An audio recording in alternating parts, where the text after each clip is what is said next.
Hello, and welcome back to the Long Distance Love Bombs podcast. I'm your host, Dr. Jeremy Goldberg, and today's guest is Julie Lythcott-Haims. Oh my lord. Where do I even begin with this? So, Julie is an author. She is the former dean of some part of Stanford University. She went to Harvard. She's been on CNN, NPR, Good Morning America, PBS, CBS. She wrote a New York Times best-selling book about parenting. She wrote a memoir about being black, biracial, queer that sold tons of books. She has a new book out called Your Turn, How to Be an Adult, which has been described as groundbreakingly frank. And I prepared for this conversation under the assumption that Julie was a parenting expert. I watched her TED Talk, which is about raising good kids. It has like 3 to 5 million views or something. It's outstanding. And then just before we started recording, she alluded to being so excited to talk about a new topic with me, and that she's kind of, done enough talk about parenting. And she's like, I can't even believe I'm a parenting expert now because I wrote that book. And I had this moment of like, oh shit. And so I spoke up and I was like, just so we're clear, what's the topic that you believe that we're about to discuss? And she said kindness. And I was like, oh shit, yeah, I'm completely unprepared for that. Nonetheless, we dove in, and this is one of the denser, more hearty conversations that I've had on this podcast. We talked about very heavy topics. I took an opportunity to kind of force my way into her brain and into her heart and ask her about a post that I wrote a while back. The crux of was, why do I feel bad for bad people? And we ended up talking about George Floyd a little bit, and forgiveness and remorse. And then we started talking more about her new book, which is about adulting and how to adult. And she tells personal stories around that. And we dive into the loss of eldership. We talk about community. We talk about the state of the world. We talk about hopelessness. And Julie is a phenomenon. This woman is powerful. Several times during the conversation, she teared up. She let loose. She is wise and eloquent and funny and so smart. In full transparency, after we stopped recording and we were having a little bit of a quick debrief before she had to run off to a meeting, she said something like, hey, let me know when this one is out because I'm definitely going to promote it. I'm on a lot of these things, but this one was fucking different. That's what she said to me. And so maybe I'll leave you with that. This one is fucking different. And I hope you like it. And I hope it makes you think. And more importantly, I hope it inspires you to take action and to use the agency and opportunities that you have to create what Charles Eisenstein says is the more beautiful world that our hearts know is possible. Enjoy this conversation with Julie. There's the second button. I got your consent. Julie Lythcott-Haims. I hope I pronounced that correctly. Welcome to the podcast. Where's your internet? Has your internet dropped out? You know what? I switched over to my Ethernet, and which is usually the better connection, but it was not there. So I switched back to Wi-Fi. Welcome back. Thank you. Julie Lythcott-Haims. We're off to a flying start today. We are. Glad to meet you. Glad that you're here. For those that have no idea who you are, what your name is, how do you describe yourself? Who are you? Oh, Jeremy, how much time? I don't mean to sound like a narcissist, but that's such a big existential question. I'm Julie Lythcott-Haims. I'm 54. Just recently had a birthday. I care about humans. I'm rooting for all of us. My work has continually been about trying to make the way easier for some set of humans around me. And I've been a lawyer, I've been a university dean, I now write books and have the opportunity to speak about them with awesome folks such as you and with your listeners. And I'm imperfect. I'm learning. I'm growing. I'm a mom.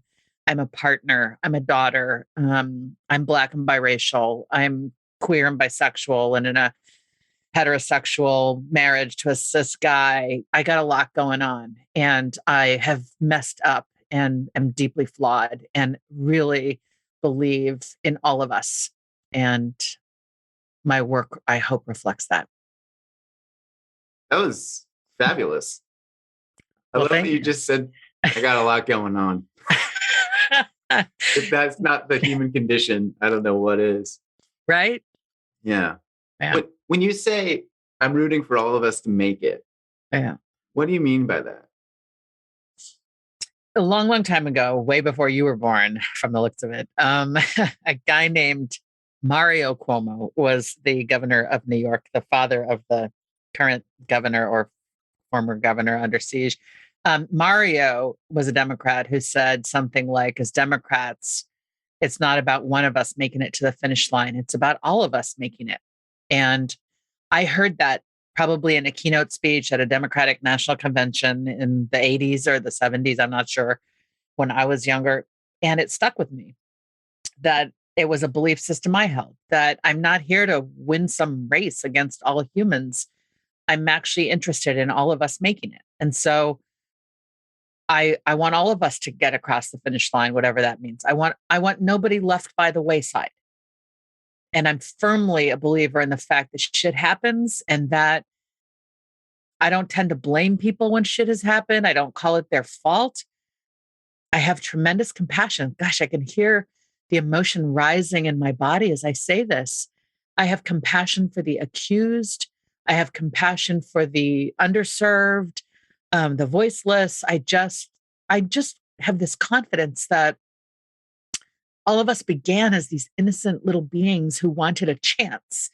And some of us had a lot of luck and a lot of opportunity just handed to us by dint of where we happened to be born and to whom. And a lot of us did not have that. I was born privileged. I am a privileged person. And I think I feel the inherent unfairness in that. And, how do you fix that? How do you change that?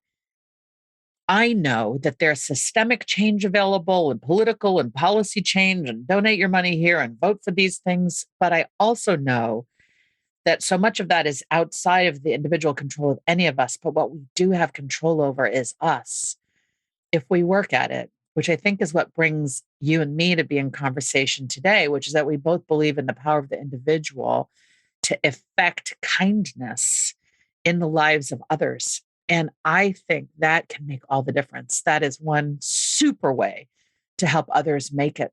And so I think that's what I mean by, just help make it, trying to make sure that others are helped along on their journey. Like Ram Dass said, we're all just walking each other home. I love that metaphor. So yeah. What would be your response to a question that I commonly get when I'm a guest on podcasts? I'm just curious for another perspective. And the question is, why are you such a proponent of kindness and compassion? Like, why is that your thing that you believe in?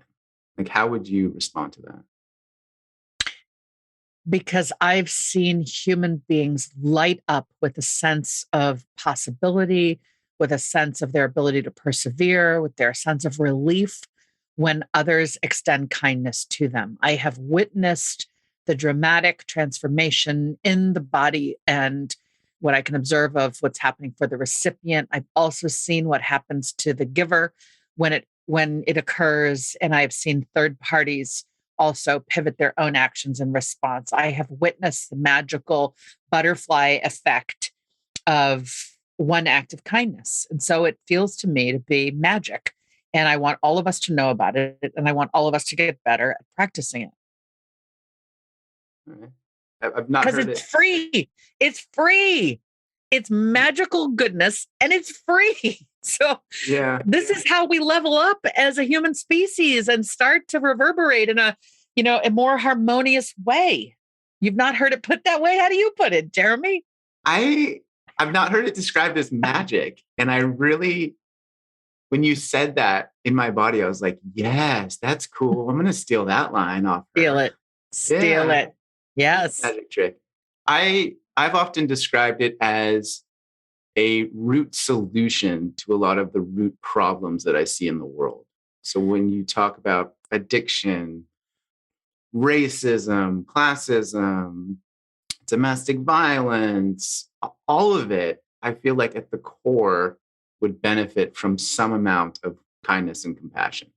So are you a sociologist or an economist or a psychologist by training? Are you coming at it like root solution data?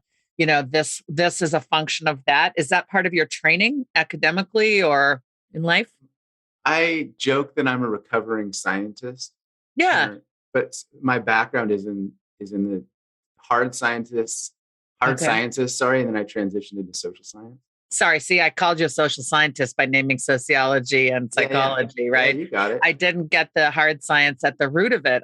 But had I spent a little bit more time thinking about it, just listening to how you framed it, all of that was evident and all of that is valid. And I come from the perspective of, the power we have as individuals showing up with other individuals one-on-one can make such a difference. And so we're most definitely talking about the same thing. So I agree that the root problems can be addressed and solved if we get better rooted in kindness as our magical ability, right? You don't need education. You don't need a certain station in life. You don't need a particular car, a certain amount of money in your bank account.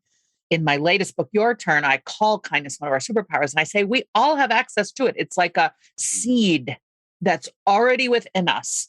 And we just have to cultivate it as we would a seed in our garden. We just have to know it's there and pay attention to it. And so that it can be strengthened and blossom and become this thing that we can then wield in the best, like Thor with his hammer, like, look, like kindness, boom, You're wonderful. It's so kind of you to say that, Jeremy. What your listeners don't know is I showed up like haphazardly 7 minutes late for an hour-long podcast, and you're so gracious and generous. And I really appreciate the compliment. I feel like I could be myself with you, which is something we all yearn for. Can I just show up and be me? So many of us can't in certain circumstances, family, relationship, work, community. And you and I met because we know someone else in common. We have a common friend, or it's a friend of yours, acquaintance of mine. And so that helped pave the way to this knowing that you and I are feeling right now. I think you're pretty awesome too. Thanks, Julie. I received that. Yeah. I think we both, I've described it as like the same team. Like when I meet somebody that I just immediately vibe with, I'm like, oh yeah. Like she's on my team. Like she's right. Or she's on our team. If I'm introducing them to someone else, I'm like, oh, you got to talk to Julie. Like she's on our team. Like I love that. Yeah. Okay. Can I steal that from you? Because you're going to steal my kindness is magic thing. Yeah. I love that. She's on our team. I've heard people say, they're good people. Which feels like a synonym and conceptually. Yeah. Yeah. Gosh, where to go from here? You reminded me when you were just describing that of a post that I put on Instagram a couple of weeks ago or a month ago or something. And it was something that I believe to be true, but also something that as a straight white dude in America, I'm like, this is going to get some feedback for sure. And the premise was, and I would love to hear your thoughts on this, because as a bit of background, I reached out to, I would say, a dozen experts in morality, ethics, kindness, compassion. I was like, hey, would you come on the podcast and talk about this with me? Because I don't know what to do with this. Nobody said yes. And so now that I have you kind of trapped on the podcast and we're recording, I feel like this is a good opportunity for me to ask you about this. Lay it on me. So I'm just going to be yours. Mm-hmm. So basically, I wrote this post in which this was like right after think it was the George Floyd protest, where, for those listening, a dude was killed by a cop. Essentially, is the short story. You can add to that if you'd like, Julie. But a black dude was killed by a white cop.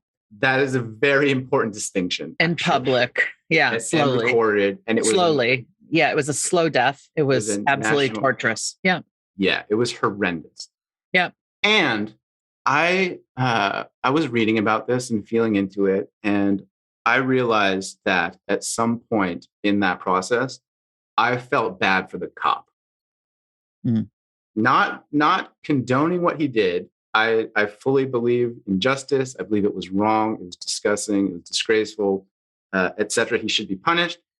And I felt bad for that dude because his life was ruined overnight. He ruined his life. And he woke up one day, he went to work.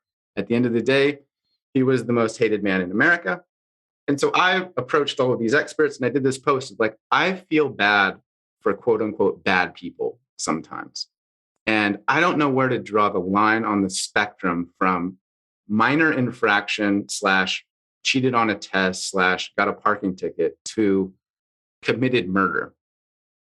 And I don't know where on the line to put my stake in the ground as an individual and as a society that says, from this side of the line, we don't feel compassion for people. And on this side of the line, we do.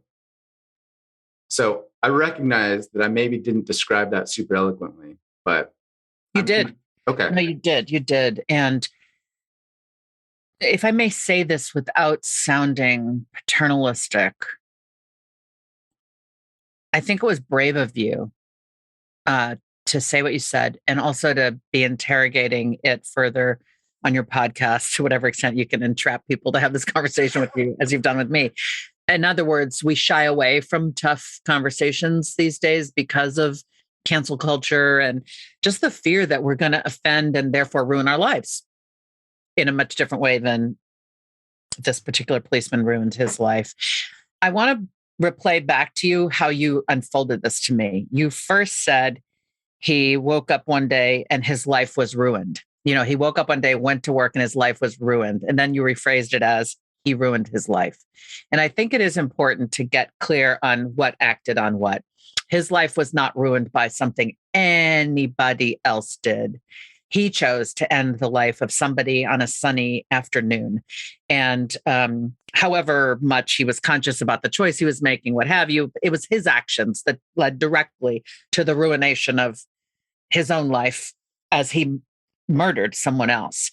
And I think it's important that we state it that way, that this wasn't a bad thing happened to him, because I think our volition in our actions has a lot to do with our culpability. But regardless, to your point, you laid out a spectrum of like the little bad things to the like other end of the spectrum, the murderous things. And where do you put your stake in the ground and decide compassion is appropriate here, but not here? I wouldn't frame it that way at all. If I understood you correctly, that was sort of what you were laying out, that there's a spectrum. Do I have that right?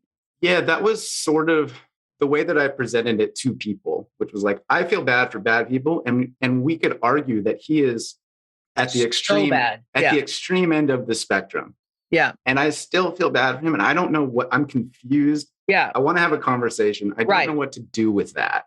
So I think the better spectrum of analysis is the degree of remorsefulness. So I find myself able to forgive even the most heinous of things if the person who committed those things or perpetrated those things, designed those things, has come to a place of remorse, of just atrocity at themselves. Like, I'm not atrocity. It's just so disgusted that they did that. Because I believe in second chances for everybody. I believe in redemption for everybody. If that human is willing to acknowledge and atone and what have you, I am here to say, I will sit with, I feel that, I'm sorry you did this too. And when the person themselves feels the sorriest, I think then anything is possible. But when they don't feel remorse, when they are constantly blaming somebody else or failing to take accountability or explaining it, it feels to me like they're not having compassion for the person who is harmed at their hands. It's hard for me then to have compassion for them. I can still, however, Jeremy, go to a place of this person I'm upset with who has done this horrendous thing probably has done this horrendous thing because of stuff that happened in their life that led to them being this person. And I can find compassion for that. I can imagine that person, Derek Chauvin, as a 3-year-old or a 2-year-old who was a good little boy. And my heart aches for that little boy, for the path that he chose and ultimately culminated in him taking the life of an innocent man and the ruination of his own life. So I can summon compassion there, even if not feeling sorry for him for what happened to him as a result of that day. Yeah. And I think that's where I get to as well. It's like, I don't know. I used to work at a preschool and like I grew up around babies. I've got a bunch of siblings. It's like the Brady Bunch kind of. And it's like little kids, when you hang out with them, they're pure and they're honest and they learn from you. They're sponges, right? Like, you know this, you're a parent and you have children, but it's like, I don't like, it's all learned, right? These habits, these belief systems, these ways of being and seeing the world. And I don't know, I have a hard time reconciling that belief that I have and then seeing grown-ups perpetuate terribleness and and it makes me uncomfortable. Yeah. Like, we're all just grown-up babies. Yeah. I don't know what to do with it. Yeah. And I just want to acknowledge you and I appreciate you for taking this on and kind of accepting this conversation when you probably didn't anticipate. No, I didn't at all. Philosophical deep dive. I also found myself just when you opened it, when you were like, for those who don't know, George Floyd I was like, who doesn't know about George Floyd? Is it possible that there are people who don't? And what does that say about the way they live their life versus the way I live mine? As an African-American, so many of these instances have gone unnoticed, have not shown up in people's news feeds or on their Instagram. And but when one's own community is hit, we know about it and we want others to care. And so I appreciate that you acknowledge some people might not know. It was, it's an assumption I make that everybody would know about that. So I appreciate your opening my eyes to that. The other thing I want to say is I think it's possible to hold space in our hearts and brains for contrast and contradictions and paradoxes. I think you can be absolutely in anguish over the murder of a person and feel for them and for their loved ones and for anyone who knew them and all of us who are impacted by it and watched it and are triggered by it. I think we can have so much compassion, and we can say, I also feel really sad for this guy who did this. I bet he didn't set out that day to, murder a person and completely alter his own future. I bet he didn't set out that day. And if he did set out that day, that's a different problem. That's a psychopath. And maybe we can ask, should we have compassion for them? I think they don't have remorse, which is why I would say I can't bring myself to have compassion for them. Maybe the 3-year-old them, but not the current them. But I think it is possible, assuming he has regret at this point. I think it's possible for me to hold both the anguish and concern and anger about what he did, but also to feel, for a remorseful person, compassion for them, and to hold both of those in my heart at once. I think that's well said. The complexity, I've heard it described as a both and in terms of relationship, communication, etc. Like, I can both love you and be driven insane in this moment and cuckoo up a tree by what is occurring in our dynamic right now. It's just I can be really disappointed and also still love you. Yeah. Right. Yeah. Maybe we could transition out of the depths of this discussion over towards Something lighter. Something lighter, a bit lighter, if you will. Please. So maybe this is a good intro to your new book, if you want to talk about that a bit in terms of adulting and some of the, I don't want to say tips and tricks that were in that book, or basically, Julie, anything that you want to talk about after that. We need a palate cleanser. Oh my goodness. Okay, so I'm holding it in my arms right now. This book is a love letter to millennials and older Gen Zs. We talked about how I'm rooting for all of us to make it, how I believe in all of us. And this book is me as a former college dean at Stanford University, trying to show up on the page, which is hard to do, as a dean who cares deeply about the reader who's holding my words in their hands or listening to my words through an audiobook. I am trying to sit with and next to and across from in an intimate spacing with a person, like close, saying, you're scared. You feel uncertain. You're not sure. You're worried. You don't even know if you want to do this adulting thing. I hear you. I'm here for you. I care about you. It is hard. But hey, guess what? It's also fucking amazing to be an adult, to be responsible for yourself, not a dog held on the leash, held by somebody else. You know, you're not somebody's project. You are your own thing. And it is go time. It is your adulthood. It is happening. And I want to share with you things I've learned and bring in stories from other people's lives to help give you a sense of the myriad, infinite possibilities that await you if you are willing to do the work of asking, who am I? What am I good at? What do I love? Where do I feel a sense of belonging?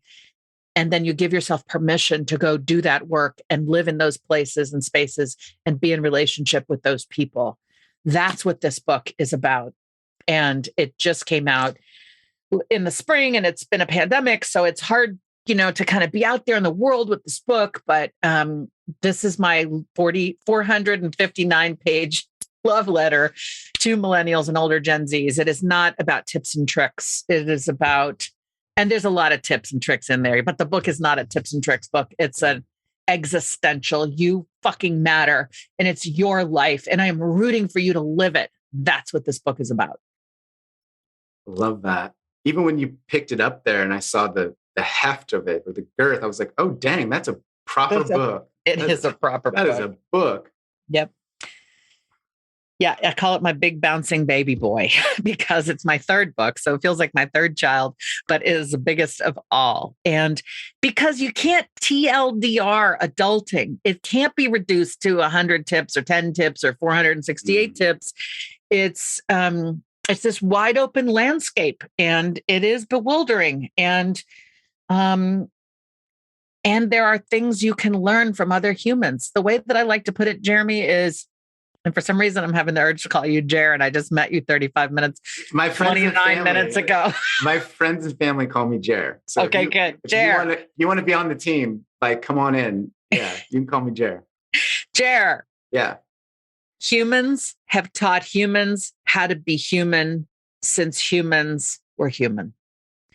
We have, through oral tradition, through storytelling, through gathering around the fire or the table, or where have you, we have taught one another how to be, italics, BE. We've taught each other that going back through time. And this book tries to replicate that in a modern context.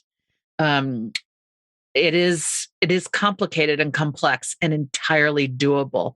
And so that's my purpose with this book. Yeah. I mean, the ambition of writing something like that or starting a project like that is huge. And I lacked the ambition. No, I lacked. It takes a lot. It would have taken a lot of ambition had the idea been mine. This was a business call from my publisher. My first book on the harm of helicopter parenting as a method of parenting that harms kids had done quite well. And they wanted a sequel focused on young adults. Not to presume every young adult has been overparented, but they did see a connection there, like write a book for the kids of these people and maybe for all kids. And I accepted that offer signed a contract, and then failed to write this book for 3 years. I could not see my way in. Who the hell am I to be giving other people advice on how to be an adult? I thought. Who has a PhD in adulting? Nobody. Like, what's the expertise needed to advise a whole slew of others? And finally, after failing getting rejected when I submitted outlines and we agreed to the concept of a book without even an outline. And I was submitting things and they hated the things I was submitting and telling me yuck and wrong. And I just couldn't locate any authority within myself. And then finally I said, you care about humans. Let that be the authority. You've lived 50 plus years. Let that be the authority. You've met a ton of different people from all kinds of walks of life. Let that inform you. And be vulnerable in telling about your own shit, the lessons you've learned that you hope you can help other people learn a little bit more easily. Put all of that in there. Open with vulnerability. Lead with authenticity. They will then know that you care and maybe grow to trust you. And then maybe some of the actual advice in there will begin to resonate. So I located authority finally. They liked my sample chapter, which is chapter 5 out of 13. It was the first one I wrote, though. It's called Stop Pleasing Others. They have no idea who you are. And this is about work and relationship. This is the hinge of the book. And they said, this is working. Whatever you did differently, it's working. Like, keep going. I wrote this thing during the pandemic. The pandemic was afoot and they were like, finish this book. And in my chapter on how to cope when the shit hits the fan, I'm like, hey, I am writing this during a pandemic, and George Floyd was just murdered. I said, in some ways, that's one of the overarching themes is just keep going, look after yourself, show up in your work, keep going. And the fact that this thing came to life during the pandemic is astonishing to me. I had my own really tough moments, but at this point I was trying to be of real use to others who were also struggling. So this book, I came by this book the hard way. I got the contract the easy way. They asked me, but the actual work of it took a whole lot out of me. And I am, in the end, proud of myself for having gotten it done. Yeah. Wow. Thank you for sharing the process. I think so many of us see a book on the shelf. Well, me, at least before I wrote my book, it's like, you see the book on the shelf and you just assume, they're a writer. They just write a book and it goes up there and it's easy. It's like, oh, no. Yeah. But I'm proud of you too, for what it's worth, for having known you for 39 minutes. Yeah, thank you. That is it's a big deal and a huge topic. And I'm sure you're going to get a lot of very heartfelt letters from strangers saying very kind things to you. If you're not already. I am. Thank you for that. And that is happening. Older people are saying, I know you didn't write this for me, but I feel like you did. And I've said it. I'm glad to hear from you. I'm not surprised because adulting is not, it's a mysterious, it's a stage of life we enter and stay in as long as we've survived childhood. So we're all doing it. We're all continually doing it. And there's a lot of folks who are wanting to retool, fine tune, level up, do it differently, take a massive right or left-hand turn at all different kinds of ages and stages. And so I think the book ultimately, Jer, is a mirror. The book is a mirror. You read it and you see yourself where you need to.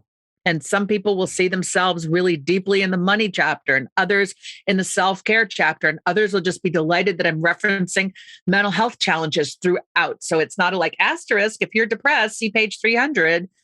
I'm honoring the myriad life paths we walk, the conditions and situations we contend with, the identities, the circumstances. It's a deliberately highly inclusive book because given all the identities I described at the front end of our convo, I am tired of opening nonfiction books that purport to be offering help to all that only center the white, straight, middle-class, educated experience. I am tired of those authors writing to all of us ostensibly and ignoring so many of us. And my book envisions every single reader. And I'm sure I have overlooked some, but I have gone to great lengths to be highly inclusive of all walks of life. I'm glad you brought that up because I was going to ask you about that. And even I read on your website, there's a list of like diversity that has been included in that book. And it's every color, creed, belief, religion, shape, size, etc. And you've gone to great lengths to ensure that it is all encompassing. And I've not seen that so specifically done in a book before. And it kind of like raised my eyebrows, like, damn, she's going for it. That makes it even larger scale and scope, I suppose. Well, I'm secretly trying to change publishing. Yeah, no, I like that right? part too, where you're like, yeah. First sentence called out the traditional publishing. It was like, oh, I like her. I'm glad. It is called A Commitment to Inclusion. I'm holding in my hands a printed copy of it, a 2-page thing. And I'm just going to read from like one piece of it, which says, your turn demonstrates page after page after page that to do the work of ensuring that all lives, in fact, do matter, we must intentionally bring those who've been kept in the margins onto the center of the page.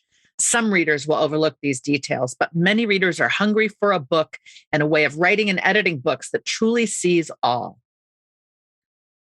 Yeah. Yeah. So. I have a question. I'm currently reading a book called Come of Age by Stephen Jenkinson. Okay. Familiar with I'm not. Okay. No. So basically the book is about the law. It's about elderhood. Okay. And about the loss of elderhood in our culture and in our society and the impact of that on the world, essentially. Mm. And so I guess where I was going with that is his premise is we've lost elders. So the people just below the elders have nowhere to go when they need something, when they are feeling down. There's nobody demonstrating what to do, how to live, how to be, how like the knowledge and the wisdom is kind of disappeared along with the elders. And I saw a little bit of overlap with what you were describing there of like people are coming up from being young to young adults out into the world. And in our society, this, American society that I'm speaking primarily of, Western capitalism, you get thrown out into the world and it's like, okay, you're an adult now, get a job, sort it out, have a family. Like, and there seems to be a lack of structured support in our society. I don't know. Anything come up for you there? Yeah, absolutely. Can I, first of all, I've jotted down the name of the book and I'll be excited to check it out. Can I ask a clarifying question or what I'm finding sort of incongruous as you say this? How is it that people are living longer and yet we've lost our elders? Shouldn't we have more elders? What is it that's changed about how elders, air quotes, or people of a certain age behave, or how we treat those people such that we are failing to reap the rewards of having elders in our society? Yes. That's the book. Okay. Great. So okay. It's a really powerful point. I had him on the podcast and I was saying to him, like, okay, so we have elders and we have the elderly. Yeah. Right? So all elders are elderly, but not all elderly are elders, right? So we've lacked this somewhere. And he has another book called Die Wise, which is all about death. And he worked in hospice and palliative care for a long time. Yeah. So his premise of that one is that we live in a society that is death phobic and grief illiterate. Yes. And so as a consequence of that, as a foundational tenet, then it makes sense that the elderly, what do? We sequester. Put them aside. We put them in homes. We don't respect them. We say we do, but we don't really. Really. Yeah. Got right? You. Yeah. Good. Yes. I mean, not good. I agree with him and I think it's bad. And I think, therefore, what this gets to is for one to be recognized as an elder, one can't confer elder status upon oneself, right? It's something the younger folks recognize about you and revere. So what we're really saying is that the younger folks have pivoted away from a reverence of elders and have decided to sequester elders away in nursing homes and so on. Which is a damn shame. Here's another thing. We aren't as neighborly as we used to be. Our neighborhoods are, I think probably since we became 2-income households in the main, we have lost the fabric of people home who who were the people that held the neighborhood together and watched out for everybody's sort of collective situation. And I'm not saying implicit in this is women went into the workforce, men didn't exactly stay at home.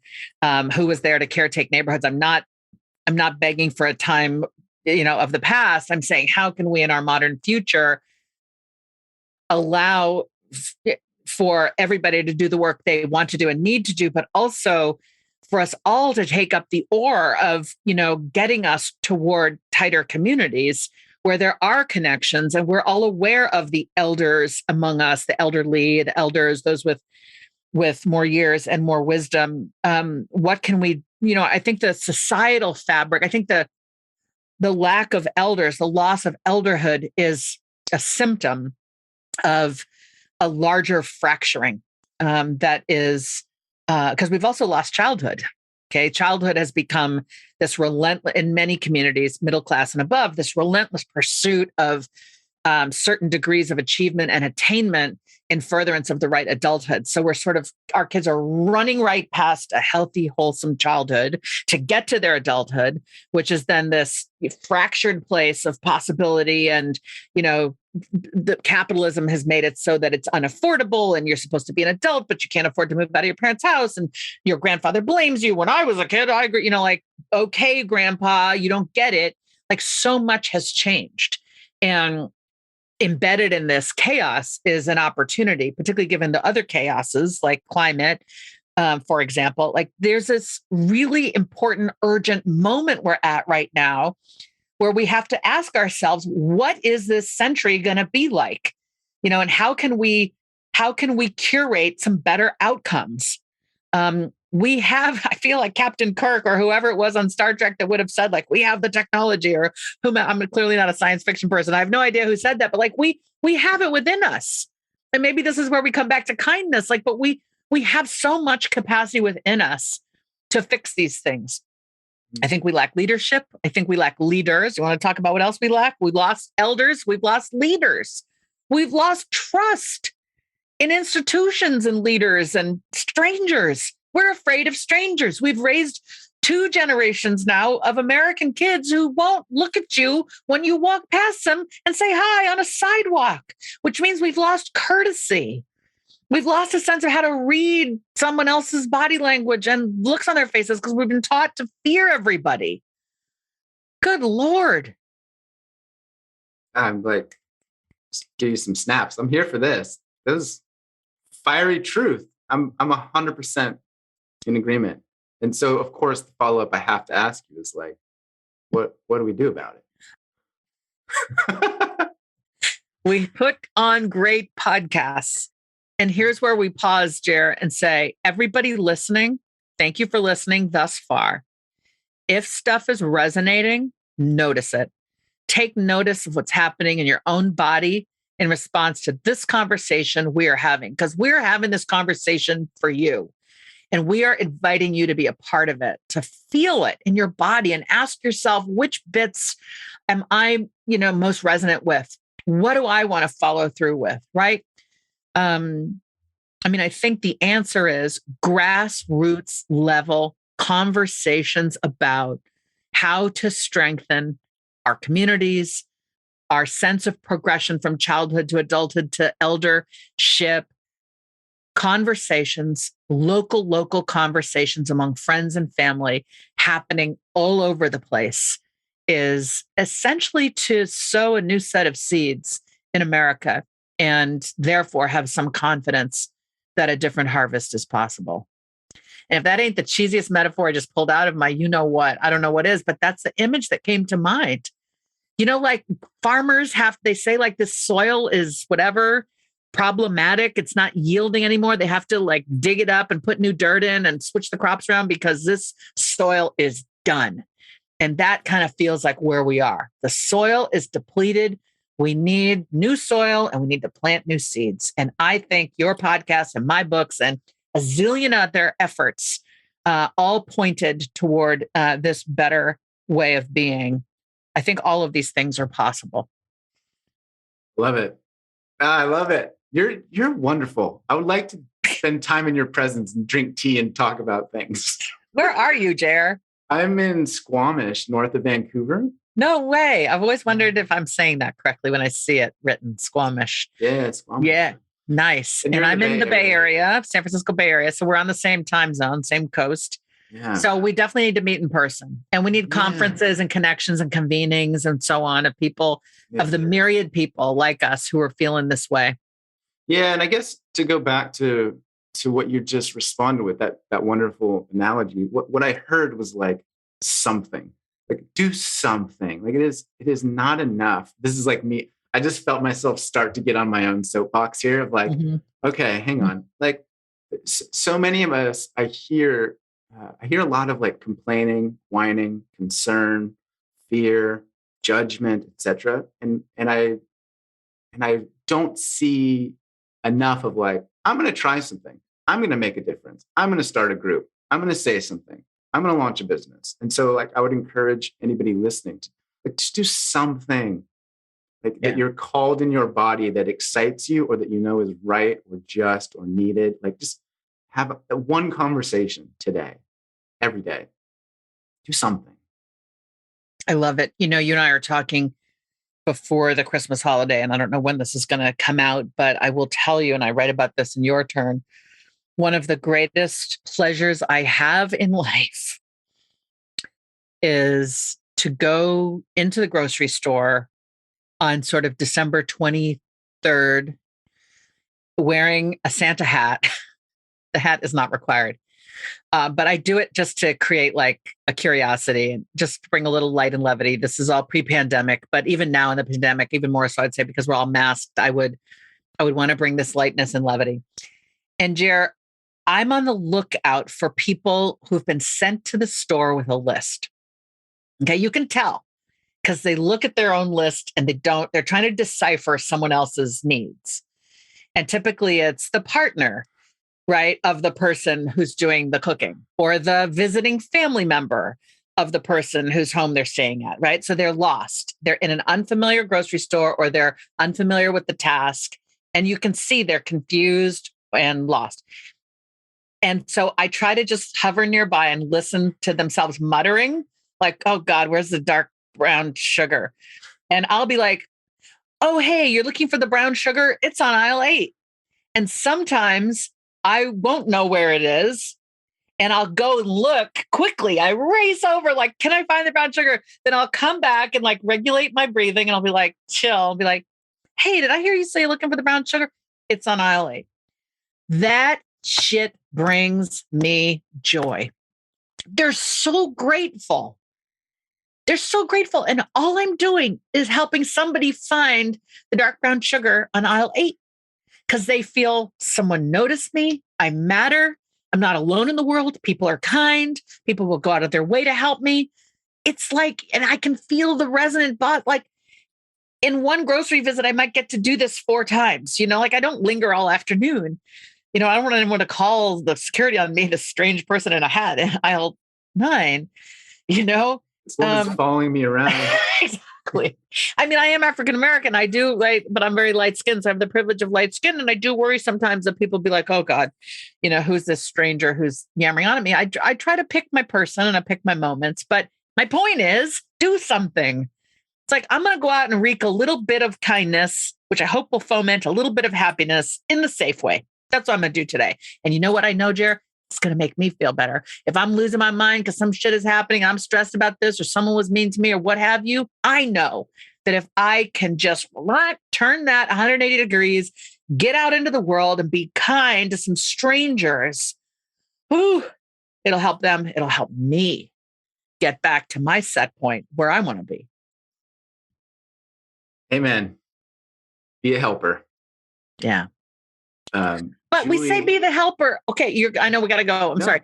Be the helper, Fred Rogers. I'm the first Mr. Rogers generation. Like he spoke to me as a 2-year-old. That's when his show began. And he said, look for the helpers. And I quote him in your turn. But sometimes I think we think the helpers are the EMTs, like the people with the oxygen mask and the ambulance. And they are. But each one of us armed with nothing more than our own heart can be a helper. And I think that's the message that I'm trying to convey by sharing the grocery story. Goosebumps. You just gave me goosebumps. Okay. Cool. That, like 100 times that. Yeah. Yeah. Yeah. Julie Chair. Lythcott-Haims. Gosh. I love you, man. I love you. Thanks so much for a great conversation. I'm on so many podcasts, and this was really fresh. Good. It was, I mean, we had the meat and potatoes at the beginning there. We got a little bit of the lighter, more desserty stuff, and then we dropped back in for some more sustenance. It was hearty. It was. I feel nourished. I need a nap. That was a lot. Yeah, well, it was, but I tend to be really, you might feel like you need a nap and you've done the heavy lifting of preparing. I'm feeling sparkly, like tingly gratitude. I'm feeling if I could have a conversation like this every day, imagine how all days would feel. If other humans could have conversations like this is this is the work. Yes. I want to figure out like how to connect your little dot of light to your listeners and to mine and to people who follow me. Like how there are so many of us yearning for more. So here's to freaking 2022, man. You know, that is what's required. Yeah. And if you know any lighthouses that you want me to talk to, I would gladly have them on board. It's okay. Like, oh, Julie sent you? Yeah, it's a yes. Come on in. Okay. You're on the team. But for those listening, Julie, I know you've got several books, a website. Is that the best place for people to find you? Where can they get more of you? Yeah, appreciate that. Couple things I would say, 3 things. I'm on social everywhere, J. Lythcott-Haims. Everywhere on social, my first initial, last name, no hyphen, J. Lythcott-Haims everywhere. Please follow, connect. I do like to be in conversation with folks who care about this stuff. So I will engage you. My website is julielythcotthaims.com. My full name, no hyphen. That's the locus of information, largely speaking. And then my newest initiative is a weekly blog called Julie's Pod, which is jlythcotthaims.bulletin.com. When you read my stuff there, and if you DM me, I'll send you a sticker. I'm showing this to Jer right now, the lovely little sticker that says Julie's Pod that comes. And it comes with a hotline for those who can't comment publicly wherever the blog is read. I have this hotline, 1-877 Hi Julie. It's a little red phone that I listen to messages on. People can leave a confidential message, and I do a live roundup on Facebook every Monday, noon Pacific, on the calls that have come in while keeping the caller's identity private. I'm sharing the shit people are going through so that they feel less alone. I offer my advice if they want it. And it helps the audience, people listening, feel that they're not alone because they can resonate with some shit someone else shared. Wow. That's my side hustle. It's not a hustle. I do it for free. There's no money involved, but I just do it because I love to hear humans sharing their stuff. That's so cool. What a neat idea. It's fun. Yeah. I think I want to be like an old-fashioned radio host, like a call-in show. Yeah. Like, it's Julie, I'm listening. That's what it is, except it's not synchronous. I love it. Well, I'm just going to invite myself to every party you ever throw. If you ever want to talk to me, like I would gladly put my hand up. Like, how can I help? How can I support? I love it.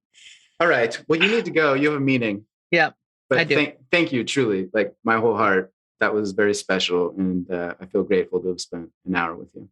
You as well. And it was only 53 minutes because I was late, but I'm grateful to you for your graciousness, for your listeners, for listening, for you for hosting, and to Caleb, who introduced us. I'm going to just circle back to him and thank him because he was absolutely right about the goodness of this connection. Yep.